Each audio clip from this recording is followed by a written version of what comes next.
भाई, आप रोज खाली हाथ आते हो और जाते वक्त सारा बचा खाना ले जाते हो। इमाम साहब, हमने कई दिनों से देखा है, ये रोज बचा हुआ खाना साथ ले जाते हैं। आप ही बताइए ये क्या तरीका है?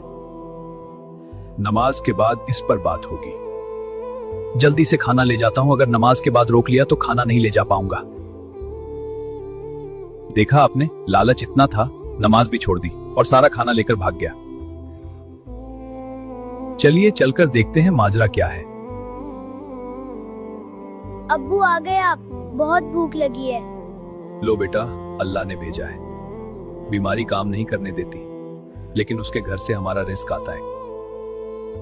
हम इसे लालची समझ रहे थे, ये तो मजबूर था। अब्बू, आज मस्जिद नहीं जाओगे? आज अल्लाह खाना नहीं देंगे। जब बंदे दरवाजे बंद कर दें तो अल्लाह खुद रास्ता बनाता है। आज वो दिख नहीं रहे, शायद कल की बात से दिल दुख गया। भाई, हमें माफ कर दीजिए। आज इफ्तारी हम आपके साथ करेंगे। रोजा सिर्फ भूखा रहने का नाम नहीं, बल्कि किसी और की भूख को समझने का नाम है। इस रमजान अपने आसपास के गरीबों को पहचानिए और उनकी मदद कीजिए। अल्लाह सबके रोजे कबूल करे, आमीन।